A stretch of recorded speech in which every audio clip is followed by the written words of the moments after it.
Hello everyone, welcome to साक्षी's विद्या साधना। इस video lecture में हम पढ़ेंगे class 6 science chapter 16 garbage in and garbage out and this will be the complete chapter.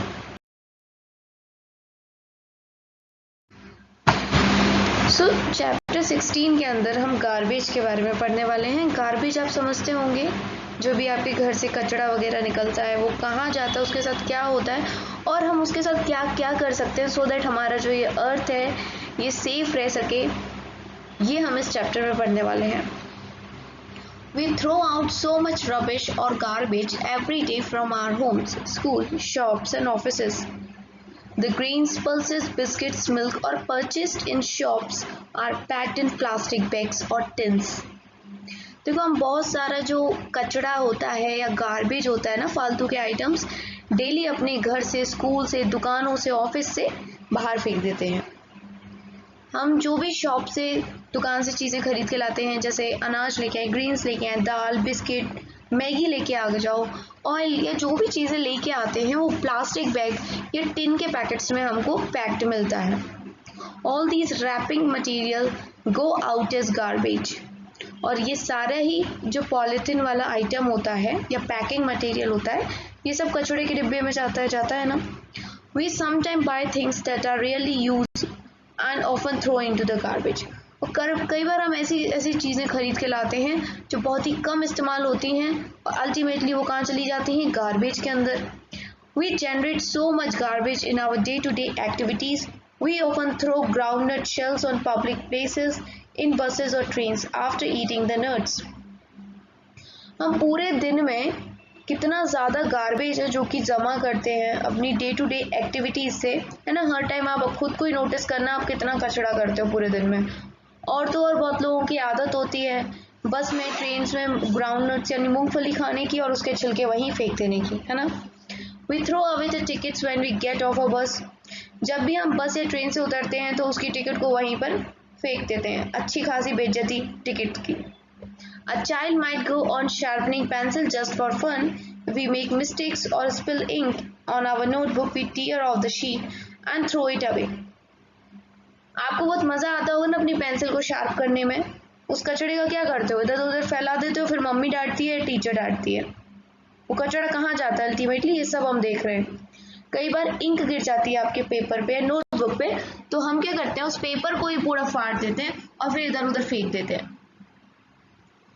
And we also throw away many domestic wastes such as broken toys, old clothes, shoes and slippers. कई बार हमारे waste चीज़ों में क्या होता है? टूटे हुए खिलौने होते हैं, पुराने कपड़े भी होते हैं, या फिर कुछ ऐसे जूते चप्पल जो अब पुराने हो गए, किसी काम के नहीं रहे, वो भी गार्बेज का हिस्सा बनते हैं। What if the garbage is not removed from our homes and surroundings? क्या होगा अगर हम इस कूड़े को, इस गार्बेज को अपने घर से या अपने आसपास से ना हटाएं? How do you think this will harm us? आपको क्या लगता है ये कैसे हमें नुकसान पहुंचाएगा? When सफाई कर्मचारी take the garbage from the bins, where does the garbage go and what happens to it? आपने देखा होगा आजकल तो वैसे भी स्वच्छ भारत अभियान कुछ ज़्यादा ही चल रहा है। एक गाने वाली गाड़ी आती है कचरा उठाने वाली, है ना। तो जब ये सफाई कर्मचारी आते हैं और कचरा उठाते हैं हमारी डस्टबिन से, तो वो कचरा कहाँ जाता है? कभी सोचा है क्या? नहीं सोचा। Is it possible for all of this garbage to be changed into something that will not harm us? क्या ऐसा हो सकता है कि पूरा कचरा एक ऐसी चीज में कन्वर्ट हो जाए जो हमें हार्म ना करे? Can we contribute towards this anyway? We will look for answer to these questions in this chapter. तो इस चैप्टर में हम यही देखने वाले हैं, जो इतना सारा कचरा इकट्ठा हो जाता है उसका होता क्या है, और क्या इस कचरे से हम कुछ ऐसी चीज बना सकते हैं जो हार्मफुल ना हो। अ स्टेप टुवर्ड क्लीनलीनेस, एक ऐसा स्टेप उठाना किसकी तरफ? स्वच्छता की तरफ, सफाई की तरफ। स्वच्छ भारत ये अभियान प्राइम मिनिस्टर श्री नरेंद्र मोदी जी ने चलाया था। The Prime Minister of India launched Swachh Bharat Mission (SBM). The aim of this mission is to create an open defecation-free India by 2 October 2019. तो 2019 तक ओपन डिफिकेशन फ्री बनाना था इंडिया को, ये मतलब मिशन था स्वच्छ भारत अभियान का। तो ओपन डिफिकेशन फ्री का मतलब समझते हो, जो सुबह सुबह आप देखते होगे ना खेत वगैरह में फ्रेश होने जाते हैं, तो मतलब ये चीज़ें ना करें, सबके घर में टॉयलेट्स बने, ये मिशन था। Children from Paheli and Bujo School did a project called Dealing with Garbage. We will learn about some of the things that learned through this project.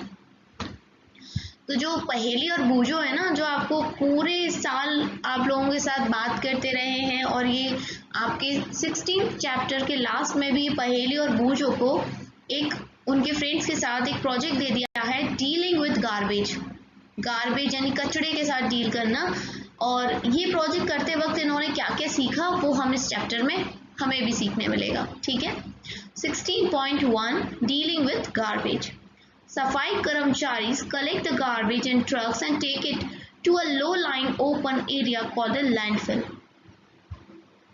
They are the part of the garbage that can be reused is separated out from the one that cannot be used as such.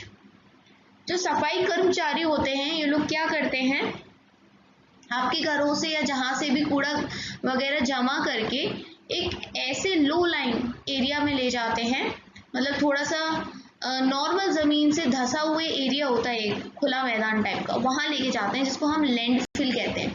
ठीक है, वहाँ जाके जमा करते हैं। फिर इस कचड़े को अलग किया जाता है, एक ऐसा कचड़ा अलग किया जाता है जिसको हम जिसे कन्वर्ट करके हम ऐसी चीज़ बना सकते हैं जो हमारे काम की हो, जो हमें हार्म ना पहुँचाए।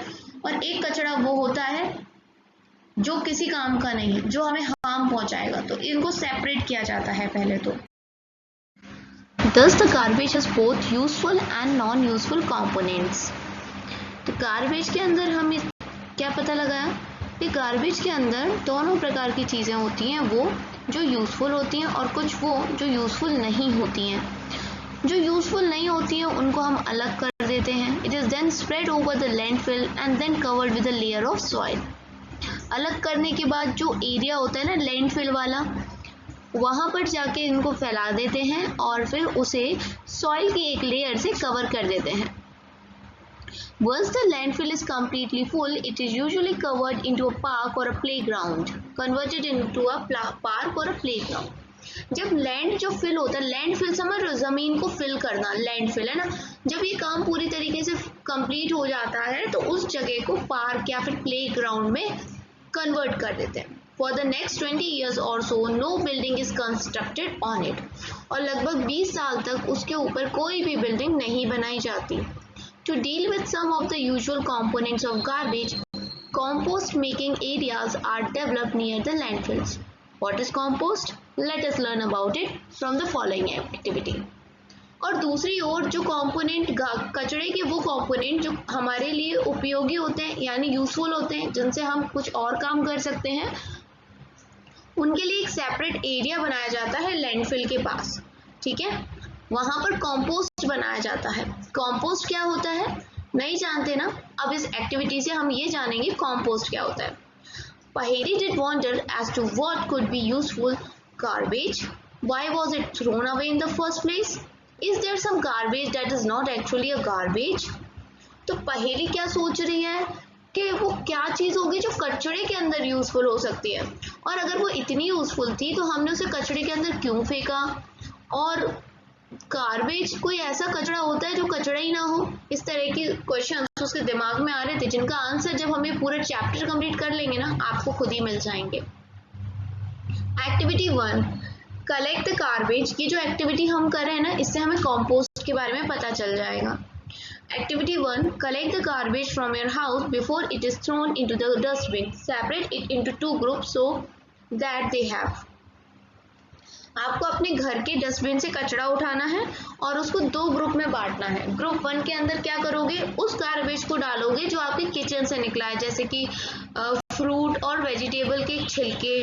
ठीक है, जो एग शेल्स होते हैं, वो जो लोग अंडा खाते हैं वो जानते होंगे ना, मतलब अंडे का जो छिलका टाइप का रहता है वो, या जो बासी खाना होता है, बचा कुचा खाना होता है, चाय की पत्ती जो होती है जो छान के अलग कर लेते हो वो, न्यूज़पेपर, सूखी पत्तियाँ, पेपर बैग्स, इन सारी चीज़ों को ग्रुप 1 के अंदर डालो। एंड देन ग्रुप 2 के अंदर क्या डालोगे, कपड़े के टुकड़े, पॉलिथीन बैग्स, टूटे ग्लासेस, एल्यूमिनियम रैपर्स और नेल्स हो गए, पुराने शूज हो गए, टूटे खिलौने हो गए, इस तरह की चीजों को ग्रुप 2 में डाल दो। Now divide the contents of each group into 2 separate heap. अब हमें क्या करना है, इन दोनों ग्रुप की चीजों को 2-2 हीप में कन्वर्ट कर देना है। तो ग्रुप 2 की 2 हीप बन जाएंगी, ग्रुप 2 की 2 हीप बन जाएंगी। तो इस प्रकार से टोटल 4 हमारे पास अलग अलग सेपरेट हीप्स होंगी। हीप ड्रॉ करके दिखाऊं, हीप किसे कह रहे हैं, जब हम एक के ऊपर एक चीज रख देते हैं तो कुछ ऐसा पहाड़ सा बन जाता है ना, दिस इज कॉल्ड हीप। आगे देखिए, अब इन हीप्स को मार्क कर दो A, B, C and D। Put one heap from group 1 and one heap from group 2 into separate plastic bags। एक आपको क्या लेना है ग्रुप 1 से और दूसरी हीप ग्रुप 2 से ले लेना है और इनको 2 सेपरेट प्लास्टिक बैग के अंदर रखना है। किसके अंदर, प्लास्टिक बैग के अंदर, जैसे कि इन दोनों ने रखा है प्लास्टिक बैग के अंदर। Tie the mouth of these 2 bags tightly। Put all the 4 heaps in a separate pits and cover them with soil। और बाकी को डायरेक्ट ऐसे गड्ढों में डाल देना है। जो पहले हमने 2 लिए थे ना ग्रुप 1 और ग्रुप 2 से, उनको पॉलिथीन के अंदर करके गड्ढों में डालना है, ठीक है। Put all the 4 heaps in separate pits and cover them with soil। गड्ढों में डालने के बाद मिट्टी से ढक देना है। You can also use 4 pots to bury these garbage heaps। अगर आपके पास इतना बड़ा मैदान नहीं है तो आप पॉट भी यूज कर सकते हो, ठीक है। कुछ टाइम बाद, 4 दिन, लगभग 4 दिन के बाद आपको मिट्टी हटानी है और जो आपने कचरा डाला था उस गड्ढे में उसको ऑब्जर्व करना है। Black colour and no foul smell indicates that rotting of garbage is complete. अगर मान लो काले नहीं, आप जब भी पॉलिथीन वो खोलोगे या जो बिना पॉलिथीन का कचरा था उसको देखोगे 4 दिन बाद, अगर वो काला नहीं हुआ है और कोई भी बदबू नहीं आ रही है, इसका मतलब ये है कि गार्बेज जो था वो पूरी तरीके से कंप्लीट सड़ चुका है। Put the heap again in the pits and cover with the soil. दोबारा से हीप बना दो और गड्ढे में डाल दो और उसे ढक दो मिट्टी से। Observe again every 2 days and note your observation as suggested. और हर 2 दिन के बाद आप इस कचरे को ऑब्जर्व किया करो और जो भी आपके ऑब्जर्वेशंस हैं उसको नोट करा करो। Did the garbage rot completely and not smell. क्या गार्बेज पूरी तरीके से सड़ गया था और उसमें से कोई भी बदबू नहीं आ रही थी। रोट ओनली पार्शियली, या गार्बेज आधा ही सड़ा था, या फिर पूरा सड़ चुका था लेकिन उसमें से बदबू आ रही थी बहुत गंदी, या फिर कोई चेंज नहीं आया। ये सब चीजें आपको नोट करनी है। Garbage in which heap was seen to rot and which did not. Enters option 1, 2, 3 or 4 in the columns of table 16.1 based on your observations। तो हमारा जो ऑब्जर्वेशन था, देखो heap 1 A B C D, मतलब इस तरह से हीप था। 4 दिन बाद हमने क्या ऑब्जर्व किया, 6 दिन बाद, फिर 2 वीक बाद, 4 वीक बाद, मतलब इस तरह के हम ये लिखते जाएंगे कैसी स्मेल आ रही कैसी नहीं। ये आप करके देखना और इस टेबल में फिल कर लेना। If you make any other observation, do not forget to write all these down in a notebook। Do not remove and burn garbage that did not rot। अगर आपको कुछ और भी ऑब्जर्वेशन जो आपकी बुक में लिखे हैं उसके अलावा आप महसूस करते हो तो उनको भी अपनी नोटबुक में लिख लेना। और ऐसा मत करना कि कचड़े को बाहर निकाल के जला दो, ऐसा मत करना, ठीक है। If the garbage was found to rot completely and did not smell, mix it in the soil where you sow your favorite plants। This would provide nutrients to the plant। अब आप देखिए, यहाँ से जो हमने ये एक्टिविटी करी थी इतनी लंबी चौड़ी, हमें उसका आंसर मिलेगा कि अगर हमारा कचड़ा पूरी तरीके से सड़ चुका है और उसमें कोई गंदी बदबू नहीं आ रही, इसका मतलब वो हमारे लिए हेल्पफुल है। उसे हम प्लांट्स में एक खाद के रूप में उपयोग कर सकते हैं, ठीक है, जो हमारे पौधों को न्यूट्रिएंट प्रोवाइड करेगा। जैसे खाने से हमें न्यूट्रिएंट्स मिलते हैं ना, कार्बोहाइड्रेट, विटामिन, मिनरल्स वगैरह, वैसे ही प्लांट के खाने में भी न्यूट्रिएंट की तरह ये जो गार्बेज था वो काम करेगा। You must have observed from this activity that something in garbage rot, they form manure which is used for plants. So इससे हमने ये देखा कि कुछ चीज़ ऐसी थी गार्बेज के अंदर जो पूरी तरीके से सड़ गई और उसमें से बदबू नहीं आ रही थी, उसे हमने मैन्योर की तरह यूज़ किया, खाद की तरह यूज़ किया था प्लांट्स के लिए. The rotting and conversion of some material into manure is called composting. तो यही गार्बेज का सड़ना और उसका कन्वर्जन होना एक मटेरियल से मैन्योर में खाद बनना, ठीक है, कचड़े का खाद बनना ही कहलाता है कंपोस्टिंग. क्या कहलाता है? Composting. In some cities and towns, municipalities provide separate dustbin for collecting two kinds of garbage. Usually one is colored blue and the other green. ज़्यादातर जो बड़े शहर हैं और आजकल तो छोटे शहरों में भी ये स्टार्ट हो गया है, दो प्रकार की डस्टबिन होती हैं, एक का रंग ब्लू और एक का रंग ग्रीन होता है. ब्लू के अंदर क्या रखते हैं? ब्लू बिन के वो मटेरियल्स रखते हैं हम जिनको दोबारा यूज़ किया जा सकता है, जैसे कि plastic, metal, glass. Did you notice that these are the materials that do not rot in the garbage heap? आपने जो अपना कचरा गाड़ा था मिट्टी के अंदर, आपने नोटिस किया होगा कि जो भी प्लास्टिक, मेटल या कांच की चीज़ें थी वो नहीं सड़ी ना वो गली. तो इनको हम रिसाइकल कर सकते हैं, रीयूज कर सकते हैं, ठीक है. इनको अलग डस्टबिन में डालते हैं इसलिए. और ग्रीन बिन के अंदर क्या होता है? जो हमारे किचन से जुड़ी हुई चीज़ें होती हैं, प्लांट या एनिमल वेस्ट से जुड़ी हुई जो चीज़ें होती हैं, उनको हम काय में डालते हैं? ग्रीन में, क्योंकि इससे हम खाद बना सकते हैं. ये हमारे लिए बहुत हेल्पफुल रहता है, हमारे फार्मर्स के लिए बहुत हेल्पफुल रहता है, और अगर आपने कोई गार्डन बना रखा है तो उसके लिए भी बहुत हेल्पफुल हो सकता है. You may have notice that this type of waste rot completely when buried in the soil. Do you see why it is necessary us to separate waste into two groups as we did in activity 1 before we throw it? अच्छा, आपने एक चीज़ notice करी होगी ना कि कितना ज़रूरी होता है कि हम खाने की चीज़ों को अलग अलग सेपरेट करके डालें. अगर आप नहीं सेपरेट करके डालते हैं तो डाला करो. और दूसरी चीज़ क्या, आप समझ गए होंगे कि क्यों हम सेपरेट करते हैं, क्योंकि जो प्लास्टिक, मेटल और ग्लास जैसी चीज़ें हैं उनसे हम मैन्योर नहीं बना सकते. वेयरएज किचन वाली जो वेस्ट चीज़ें होती हैं, फ्रूट्स के छिलके, वेजिटेबल्स के छिलके, वो यूज़फुल होती हैं. तो अगर हम इनको सेपरेट करके रखें तो ईजी रहता है हमारे लिए, बाद में दिक्कत नहीं आती है, ठीक है. आपने कभी नोटिस किया है रोड के साइड से जो सूखी पत्तियां गिरी होती हैं ना, ऑटम सीजन में, पतझड़ के मौसम में तो बहुत ज़्यादा सूखी पत्तियां होती हैं. ऑफन हम क्या देखते हैं कि लोग इनको जला देते हैं. फार्मर्स भी जो जब उनकी फसल कट जाती है और खेत में जो थोड़ा बहुत जो भी बचता है उसको जला देते हैं हार्वेस्टिंग के बाद, फसल काटने के बाद. Burning of these produce smoke and gases that are harmful to our health. और ये जो जला देते हैं पत्तियों को, और फार्मर्स फसल काटने के बाद जो जला देते हैं ना, ये बहुत ज़्यादा खतरनाक होता है. स्मोक और गैस प्रोड्यूस होती है जो हमारे लंग्स, रेस्पिरेटरी सिस्टम के लिए बहुत ख़राब होती है. सांस की बहुत सारी बीमारियां हो जाती हैं. We should try to stop such practices. These waste could be converted into useful compost. तो हमें ऐसी जो हरकतें वो नहीं करना चाहिए, और इससे अच्छा होगा हम इन पत्तियों से क्या बना लें? कंपोस्ट बना लें, जैसा कि अभी हमने किया था एक्टिविटी 1 के अंदर. Burning of leaf produce harmful gases. याद रखिएगा, खुद भी ना करें और दूसरा कोई करता है तो उसको टोकना है. Here are some of the observation and thoughts noted by Paheli and Bujo from their project dealing with garbage.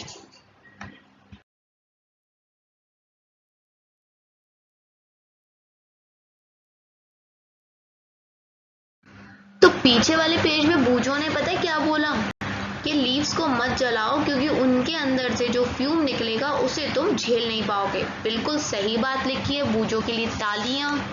पहेली ने क्या लिखा है? Made a note in a notebook. Why has the government not made burning of leaves a theft? कि सरकार ने एक crime क्यों नहीं बना दिया है, गलत काम क्यों नहीं साबित कर दिया, मतलब घोषित कर दिया है लीव्स को जलाना. तो ऐसा पहेली का कहना है. Not theft really, she must have mean illegal. तो अब वो बेचारी बच्ची थी इसलिए उसने थेफ्ट बोल दिया. थेफ्ट का मतलब तो चोरी करना होता है, इसको बोलना था illegal. She wanted that government should make a law against burning of leaves and other plant wastage anywhere in India. तो पहेली का क्या कहना है, बच्ची है ना इसलिए उसने गलत कर दिया, जैसे कभी कभी आपसे गलती हो जाती होगी। वो दरअसल कहना चाहती है कि गवर्नमेंट को बोलना चाहिए कि ये कानूनी अपराध है, इलीगल है, आपको ऐसे पत्तियां नहीं चलानी चाहिए। अब तक हमने कंपोस्ट समझ लिया और ये भी समझ लिया ग्रीन डस्टबिन में क्या होता है, ब्लू डस्टबिन में क्या होता है, कचरे को कैसे फेंकना चाहिए, कचरे को हम कैसे यूजफुल बना सकते हैं। Now we will see vermicomposting. अभी हमने कॉम्पोस्टिंग देखा था, अब हम वर्मी कॉम्पोस्टिंग देखेंगे, ठीक है। देखो क्या लिखा है वर्मी कॉम्पोस्टिंग के अंदर कि हम पौधों के, प्लांट्स के बहुत अच्छे दोस्त बन सकते हैं अगर हम उनको कंपोस्ट देना स्टार्ट कर दें। और तो और हम अपने भी खुद के भी अच्छे दोस्त बन सकते हैं अगर हम क्या करने लगे, कंपोस्ट बनाना स्टार्ट कर दें। Talking of friends, do you know that earthworms are called farmers friend. ये ना जो बात थी, दोस्त वगैरह बात कर रहे थे कुछ, तो क्या आपको पता है ये जो केंचुए होते हैं, अर्थवर्म होते हैं, इनको फार्मर्स का फ्रेंड कहा जाता है, किसानों का दोस्त क्यों कहा जाता है। लेट अस फाइंड आउट कि अर्थवर्म कैसे दोस्त बन जाते हैं फार्मर्स के। How a type of earthworm called redworm is used for composting. This method of preparing compost with the help of redworm is called vermi composting. तो दरअसल ये जो केंचुए होते हैं, अर्थवर्म होते हैं, इसमें भी एक स्पेशल वैरायटी है रेडवर्म्स की। तो रेडवर्म्स क्या करते हैं, कंपोस्टिंग का काम करते हैं, और जब ये कंपोस्टिंग का काम रेडवर्म्स करते हैं तो इसको हम वर्मी कंपोस्टिंग कहते हैं। We can try to make manure by composting vermicomposting at school. तो ये भी खाद बनाते हैं वर्मी कंपोस्टिंग के थ्रू, यानी कि रेडवर्म्स की हेल्प से। एक्टिविटी 2 के अंदर देखते हैं। लेट अस डिग अ पिट। लगभग एक आपको क्या करना है, गड्ढा करना है 30 सेंटीमीटर तक कर लीजिए। उसके बाद क्या करना है, keep a wooden box at a place which is neither too hot not too cold. आपको एक लकड़ी का बॉक्स रखना है जो कि ज़्यादा गर्म ना हो, ज़्यादा ठंडा ना हो। What about a place which does not get direct sunlight. तो ऐसी जगह पे रख दीजिए जहाँ पर डायरेक्ट सनलाइट ना आती हो। Let us now make a comfortable home for our redworms in the pit और द बॉक्स। अब हमें घर बनाना है इन केंचुओं के लिए, ठीक है। स्प्रेड अ नेट और a chicken mash at the bottom of the pit और द बॉक्स। एक आपको नेट नहीं होती है, जालीदार कोई भी कपड़ा बिछा देना है नीचे बॉक्स में। You can also spread 1 to 2 meter thick layer of sand as an alternative। और अगर आपके पास ये नहीं है तो आप क्या कर सकते हो, सैंड की यानी रेत की एक लेयर भी बिछा सकते हो बॉक्स के अंदर। Now spread some vegetable waste including peels of fruits over this layer। अब क्या करेंगे, हम जो भी हमारी सब्जी और फ्रूट्स के छिलके हैं वो बिछा देंगे, ठीक है। One can also use green leaves, pieces of dry stalk of plant, husk or pieces, newspaper or cardboard to spread over the layer of sand. However, shiny or plastic coated paper should not be used for this purpose। अगर आपके पास छिलके नहीं हैं तो सूखी पत्तियां वगैरह ये सब चीजें भी आप डाल सकते हो। Dried animal dung could also be used as spread over sand or wire mesh। आप गाय का गोबर भी डाल सकते हो। Sprinkle some water to make this layer wet। और उसके ऊपर आपको थोड़ा सा पानी का छिड़काव करना है ताकि ये जो लेयर है थोड़ी सी गीली हो जाए। आपको एक चीज का ध्यान रखना है कि आपको ज्यादा पानी नहीं डालना है, बस पानी का छिड़काव करना है ताकि लेयर दबे नहीं, और लेयर को आपको प्रेस भी नहीं करना, दबाना नहीं है, ठीक है। Keep this layer lose so that it has sufficient air. और लेयर को एकदम लूज रखना है ताकि लेयर के अंदर क्या हो, मॉइस्चर हो, हवा हो। Now your pit is ready to welcome the redworms। इतना सब अगर आपने कर लिया तो आपका जो ये पिट गड्ढा है या बॉक्स है ये एकदम तैयार है केंचुए के लिए। Buy some redworms and put them in your pit। अब कुछ बाजार से केंचुए खरीद के लाओ, या फिर बारिश के महीना चल रहा है अभी, अगर केंचुए घूम रहे हो तो उन्हें पकड़ लो, ठीक है, और अपने इस गड्ढे में डाल दो। Cover them loosely with a gunny bag or a old sheet of cloth और अ लेयर ऑफ ग्रास। और इसमें डालने के बाद उसके ऊपर से कोई गनी बैग डाल दो या फिर कोई भी पुराना कपड़ा मतलब ढक के बंद कर दो, ठीक है। ये रहे रेड वॉर्म, ये रेड वॉर्म्स की पिक्चर है। Your redworms need food. You can give them vegetable and fruit waste, coffee and tea remains and weeds from the field or garden. आप अब रेड वॉर्म्स को बंद तो कर रहे हो, लेकिन उन्हें खाना क्या खिलाओगे? तो आप वही छिलके विलके डाल दो, कॉफ़ी डाल दो, चाय की पत्ती डाल दो, इस सबको खा लेंगे। It might be a good idea to buy this food about 2 to 3 centimeter inside the pit. Do not use wastage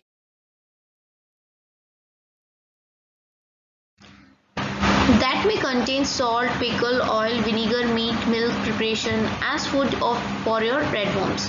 तो जब आप रेड फॉर्म के लिए खाना डालो, केचुए के लिए खाना डालो, तो कुछ भी ऐसी चीज़ें मत डालो। कैसी चीज़ें? विनीगर, सिरका जो चाउमीन में डलता है, या मीट का कोई भी खाना हो, दूध से बनी हुई चीज़ें हो, या फिर नमक, अचार, तेल, ऐसी चीज़ें रेड वर्म्स के लिए ना डालना। If you put these things in a pit, disease causing small organism start growing in the pit. अगर आप ऐसी सड़ी हुई चीज़ों को डाल दोगे ना, सड़ी हुई मतलब उनके लिए बेकार चीज़ें, रेड वर्म्स के लिए, तो कुछ ऐसे बैक्टीरियाज आ जाएंगे जो diseases फैलाएंगे। Once in a few days, gently mix and move the top layer of your pit. और दिन में एक बार क्या करो, मतलब कुछ दिनों में एक बार क्या करो कि उस लेयर को मिक्स कर लिया करो गड्ढे के अंदर।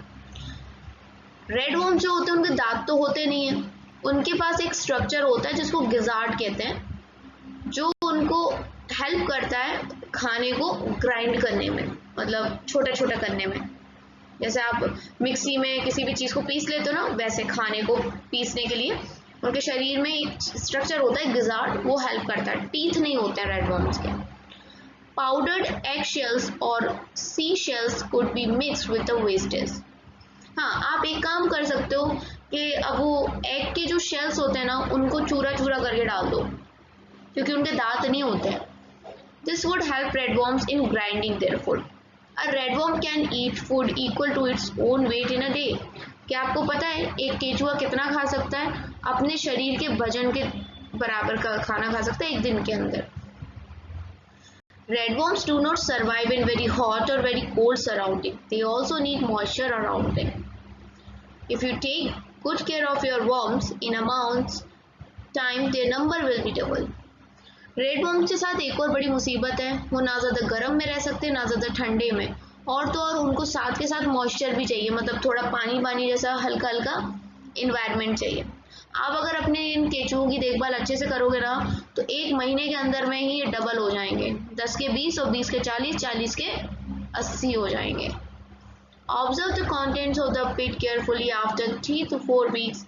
Do you now see loose soil like material in the pit? जो भी आपने अपने गड्ढे में डाला है ना, उसको बहुत आराम से 3-4 हफ्ते के बाद देखना, क्या आपको ऐसा लग रहा है कि वो एकदम मिट्टी जैसा हो गया है? Your vermi compost is ready. अगर वो मिट्टी जैसा हो गया ना, तो आपका वर्मी कॉम्पोस्ट बन के एकदम तैयार है। Put some wastage as food in one corner of the pit. Most of the worm will shift towards this part of the pit, vacating the other part. अब आप क्या करो, अपना कुछ भी वेस्ट फूड है ना, एक कोने में डाल दो गड्ढे के, तो जितने भी आपके केचुए थे ना, उसी पार्ट की तरफ शिफ्ट हो जाएंगे। Remove the compost from the vacated part, और फिर इसके बाद क्या कर लो कि कॉम्पोस्ट को हटा लो and dry in the sunlight for few hours. इसको फिर हमें क्या करना है, सूरज वाली रोशनी में सुखा देना, कुछ घंटों में सूख जाएगा और फिर तैयार हो जाएगा। The part left in the pit has most of the worms in it. You can use these for preparing more compost or share them with another user. अब जो गड्ढे में आपको कुछ बचा है ना, उसमें बहुत सारे और केचुए होंगे, तो आप इससे और ज़्यादा बना सकते हो कंपोस्ट, या फिर किसी और को दे दो इन केचुओं को उठा के, वो बना लेगा। Use this excellent vermicompost in your pots, garden or field. In this, not like getting the best out of waste. तो कितना अच्छा है ना, कचड़े से हमने ऐसी चीज़ बना ली जो हमारे गार्डन के लिए, हमारे खेत के लिए बहुत ज़्यादा हेल्पफुल रहेगी। इस तरीके से हम अपने वेस्ट से बेस्ट चीज़ निकाल सकते हैं। This is called best out of waste. Those of you have agricultural fields can try vermicomposting in large beds. You can save a lot of money that is spent on buying expensive chemical fertilizer and manure from the market. तो जिन लोगों के बड़े बड़े खेत हैं वो भी इस चीज को कर सकते हैं बड़े बड़े गड्ढों में, मतलब बड़ी बड़ा, ठीक है। क्योंकि क्या होता है, केमिकल फर्टिलाइजर्स काफी महंगे आते हैं और उनका नुकसान भी होता है। केमिकल्स सॉइल के थ्रू आपके खाने की चीजों में भी जाते हैं, तभी तो आजकल के लोग अच्छा खाने पर भी हेल्दी नहीं होते क्योंकि उसमें केमिकल्स होते हैं। Think and throw 16.3 How much of garbage do you think is thrown out of each house every day? You can make an estimate by using a bucket as a measure. आपको क्या लगता है एक दिन में कितना कचरा हमारे घर से बाहर जाता होगा? आप एक बाल्टी यूज कर सकते हो नापने के लिए, है ना, एक जनरल एस्टिमेट के लिए।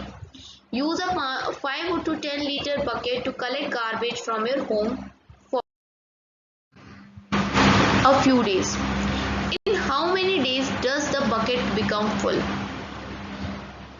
तो आप ये काम कर सकते हो, तो कितने दिनों में कोई भी बकेट फुल हो जाएगी। You will know the number of members in your family.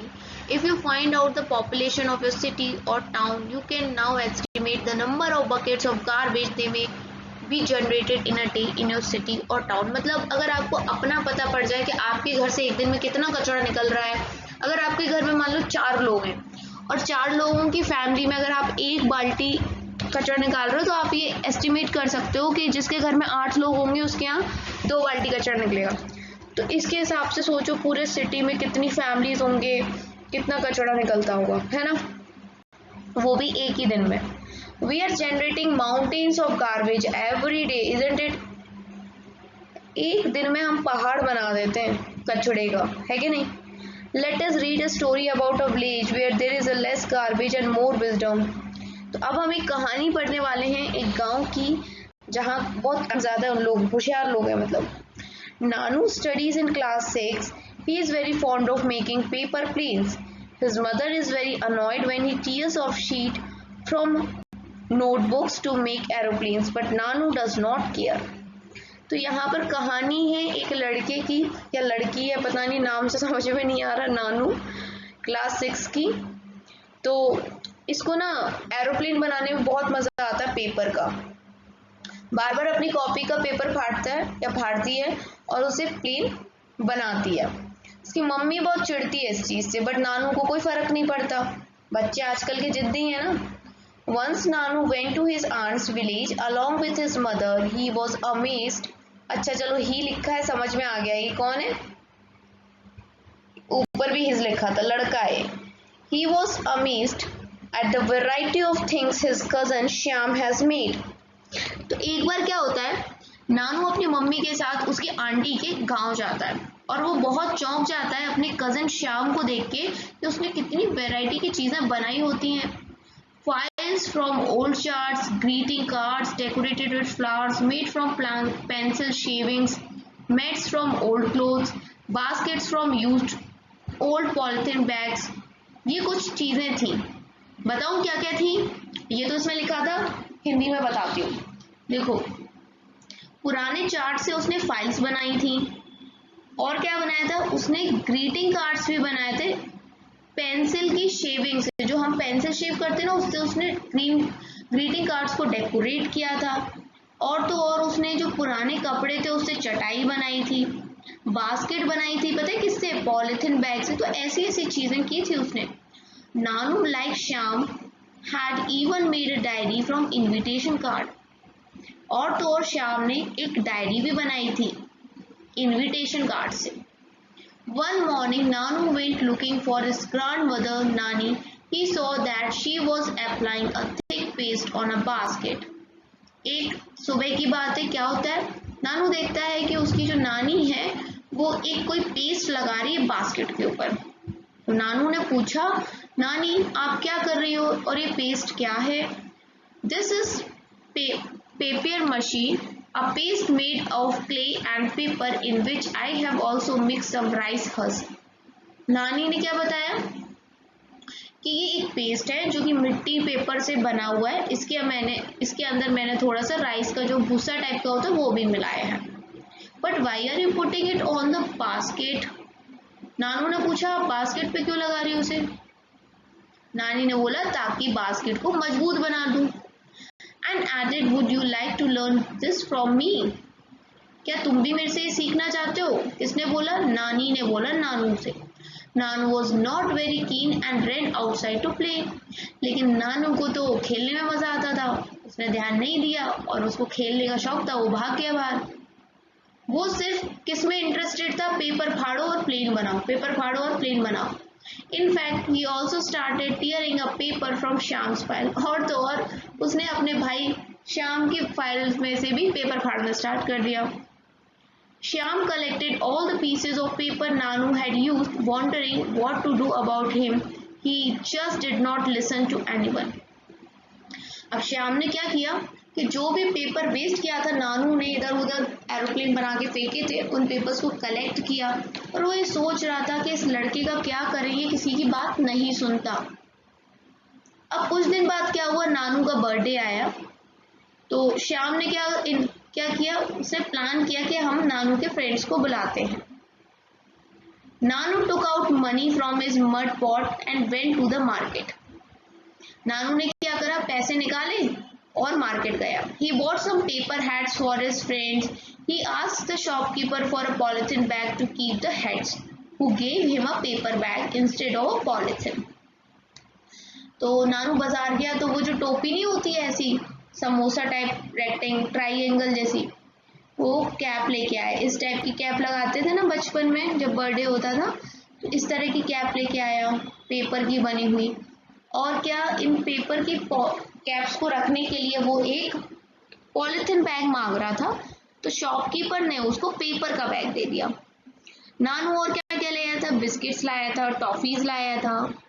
He found it difficult to carry all of these things as no shopkeeper was ready to give a polythene bag.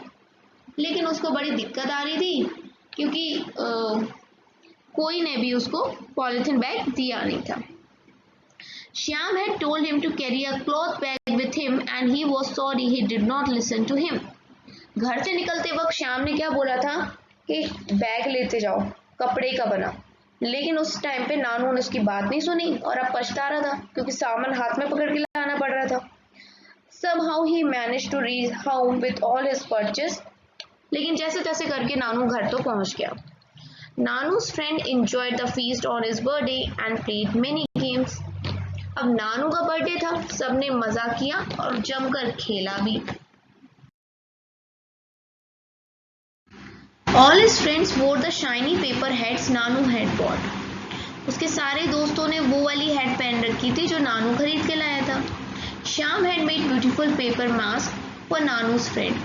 और श्याम ने भी ना बहुत सुंदर सुंदर mask बनाए थे paper से नानू के दोस्तों के लिए, और स्पेशल गिफ्ट भी रखा था नानू के लिए। A photo frame and a greeting card made from the paste of all the pieces of paper Nanu had thrown away. Wow, कितना अमेजिंग है ना। तो क्या किया था, गिफ्ट में क्या दिया था इसने, श्याम ने जितने भी पेपर अभी तक इसने नानू ने बर्बाद किए थे ना प्लेन उड़ा उड़ा के, उन्हीं को कलेक्ट करके एक फोटो फ्रेम और ग्रीटिंग कार्ड बनाया था।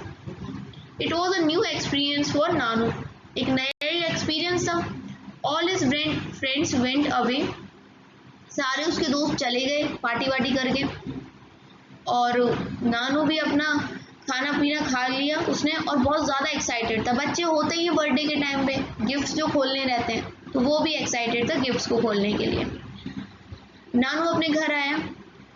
After his holidays were over, अब नानी के यहाँ से अपने घर आ गया, उसके छुट्टियाँ हो गई। How different his town was from Shyam's village. There were no rag pickers in the village as it was neat and clean. तो जब वो अपने सिटी में आ गया गाँव को छोड़ के, तो उसने कुछ चीज़ों को देखा कि कितना अंतर है ना। मेरे शहर में वो कचड़ा बीनने वाले लोग घूमते रहते हैं जिनको हम रैग पिकर्स कहते हैं, लेकिन उसका जो गांव था वो कितना साफ सुथरा था। But now he stop making faces when he saw the rag picker picking children near his house. पहले वो मुंह बनाता था रैग पिकिंग वाले बच्चों को देखकर जो कचड़ा बीनते थे, अब उसने मुंह बनाना बंद कर दिया। You might have seen some children sorting the garbage near your house or at other place. Observe the children at work and find out how they separate useful material from the garbage they are actually तो उनको कभी observe करना वो कैसे कैसे कचरा बीनते हैं, कौन सा कचरा बीनते हैं, क्या छानते हैं वो कचड़े के अंदर। तो दरअसल में वो ना पूरी सोसाइटी की ही हेल्प कर रहे हैं इस कचड़े को हटा के। उनको देख के मुंह नहीं बनाना चाहिए। Talk to one such child and find out what they do with the rubbish they collect. इनमें से किसी बच्चे से बात करो और पूछो कि ये जो भी ये कबाड़ ये लोग कलेक्ट करते हैं उसका क्या करते हैं, क्या वो स्कूल जाते हैं, है ना। उनके फ्रेंड्स के बारे में जानो और उनसे पूछो कि अगर वो स्कूल नहीं गए तो क्या रीजंस हैं। और अगर आप ऐसे बच्चे की हेल्प कर सकते हो तो ज़रूर हेल्प करो, ठीक है। Have you ever help at home to sell old newspaper, glass and metal things, plastic bags and your old notebooks to a garbage dealer. आपने क्या कभी पुराने जो पेपर होते हैं या ग्लास मेटल की चीज़ होती है वो किसी को कबाड़ी वाले को बेची हैं क्या? उससे भी आपको बात करना है और पूछना है कि उस कबाड़ का करता क्या है। आपको पता पड़ेगा कि इतने सारे कचरे का दरअसल फिर होता क्या है, ठीक है। नाउ एक्चुअल में ये लोग करते क्या है, रिसाइकल करते हैं, ठीक है।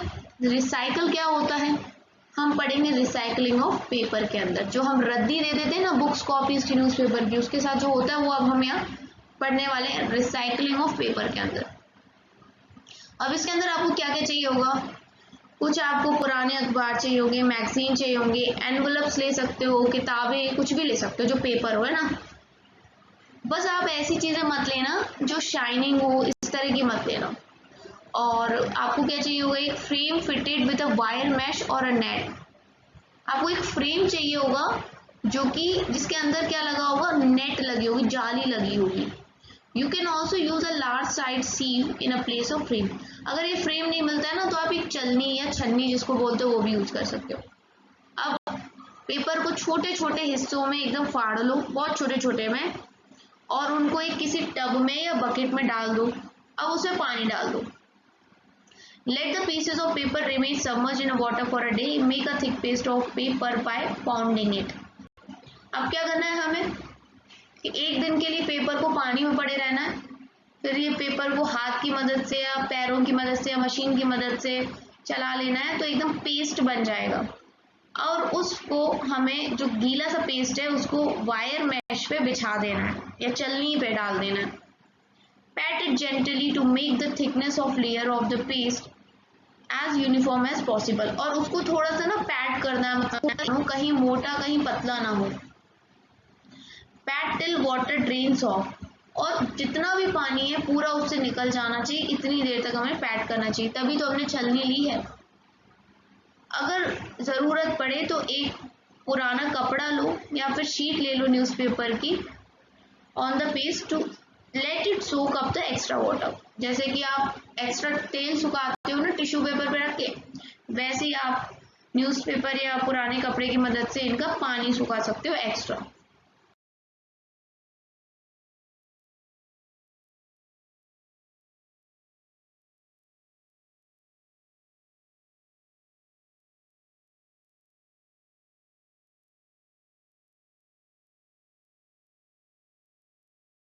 नहीं, ये जो लेयर है पेस्ट की हमें इसको हटा देना है चलनी या फ्रेम के ऊपर से, और इसको हमें सन की मतलब सूरज की रोशनी में अच्छे से सुखाना है।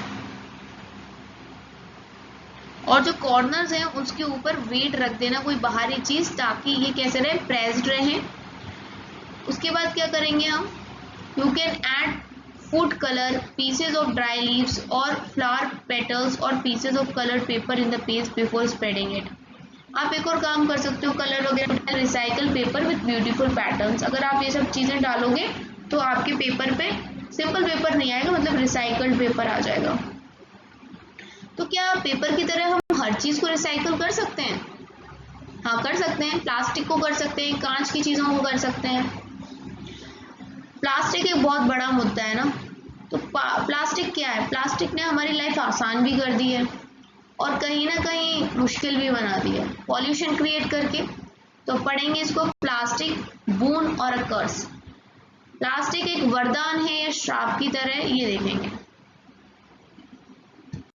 देखो, अगर हम प्लास्टिक की बात करें तो इन जनरल हमने यही सुना है कि प्लास्टिक रिसाइकल हो जाती है? हाँ, हो जाती है, बट सारी प्रकार की प्लास्टिक रिसाइकल नहीं हो सकती हैं।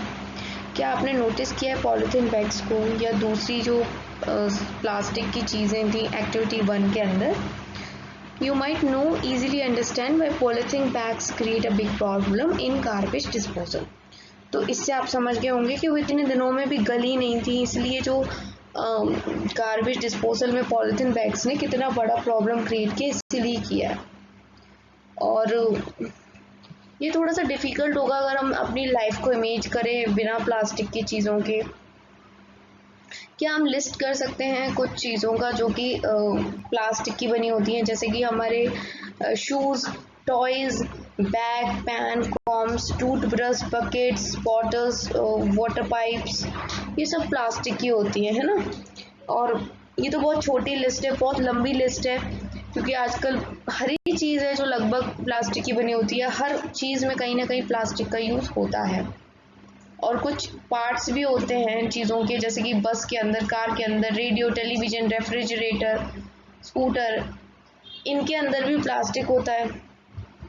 The use of plastic in itself might not create so much of a problem. Problem arise when we use plastic excessively and are ignorant about the way of disposing their waste. देखो, plastic एक problem नहीं है, plastic को problem हमने बनाया है क्योंकि हम उसके ऊपर ज़्यादा निर्भर हो गए हैं। अधिक से ज़्यादा हम प्लास्टिक का यूज़ करने, मतलब ओवर यूज़ करने लग गए हैं, और किस तरह से डिस्पोज करना चाहिए ये हमें आता है नहीं, लापरवाही बहुत करते हैं, और यही हो रहा है पूरे वर्ल्ड में, जो कि एक चिंता का विषय है। We might even be acting irresponsibly knowing well about its harmful effect. और बहुत सारे ऐसे पढ़े लिखे लोग हैं जिनको पता है कि प्लास्टिक हार्मफुल होती है, बट फिर भी वो इसको यूज़ कर रहे हैं और सही से डिस्पोज भी नहीं कर रहे हैं। हम बहुत ज़्यादा आमतौर पे देखो, प्लास्टिक बैग सस्ता आता है इसलिए दुकानदार भी उसको रखता है और हम भी उसको यूज़ करते हैं। जो कुक्ड आइटम होता है वो भी प्लास्टिक बैग्स में हमको मिलता है। और कई बार क्या होता है कि ये जो प्लास्टिक बैग है ना, गर्म खाना रखने के लिए या हमारी खाने वाली चीज़ों को रखने के लिए सूटेबल भी नहीं होता है, क्योंकि इसमें बहुत सारे केमिकल्स को मिला के पॉलीथीन बनती है जो हमारे शरीर के लिए फिर अच्छी नहीं होती है। Consuming food packed in such a plastic bag could be harmful to our health. Many a time shopkeeper use plastic bags that have been used earlier for some other purpose. कई बार शॉपकीपर सेम प्लास्टिक बैग को use कर लेता है जिसको उसने पहले भी कई बार यूज़ किया होता है। Sometimes bag collected by rack pickers are also used after washing them. और कई बार क्या होता है, जो ये कबाड़ी वाले होते हैं ना, ये ही कचड़े में से उन बैगों को बीन के ले आते हैं, या बॉटल्स भी आपने देखी होंगी पानी की, धो धा के उन्हीं को भर के फिर आपको बेच देते हैं। अगर इस तरह की रिसाइकल प्लास्टिक को आप यूज़ करोगे अपने खाने को रखने के लिए, तो ये बहुत ज़्यादा आपकी हेल्थ के लिए नुकसानदायक होगा, है ना। अगर आपको अपना खाना स्टोर करना है तो हमें क्या करना चाहिए कि हमें एक प्लास्टिक बैग ऐसा यूज़ करना चाहिए जो कि अप्रूव्ड हो खाना रखने के लिए। हर तरह की प्लास्टिक खाना रखने के लिए सही नहीं होती है, हार्मफुल होती है। और प्लास्टिक को जलाने से क्या होता है, हार्मफुल गैसेस भी निकलती हैं, बहुत सारी हेल्थ प्रॉब्लम हो जाती है, जैसे कि कैंसर। आजकल देखा है कैंसर कितना ज़्यादा फैल रहा है। Government has also laid down guidelines for recycling plastics, और इसी वजह से अब सरकार ने भी गाइडलाइंस जारी करी हैं प्लास्टिक को कैसे रिसाइकल करना है इसको लेके। You might have noticed that people often fill garbage in plastic bag and then throw it away. When stray animals look for food in these bags, then they end up swallowing these. Sometimes they die due to this. अक्सर लोग क्या करते हैं, polythene में चीज़ों को भरा और फेंक दिया, और जब कोई जानवर इन पॉलीथिन के अंदर खाना देखता है तो वो पॉलीथिन को फाड़ता है और खाने के साथ पॉलीथिन भी खा जाता है, और इसी चीज़ से उसकी कई बार डेथ भी हो जाती है। इतनी हार्मफुल होती है ये plastic. The plastic bag thrown away carelessly on roads and other places get into drains and the sewer system.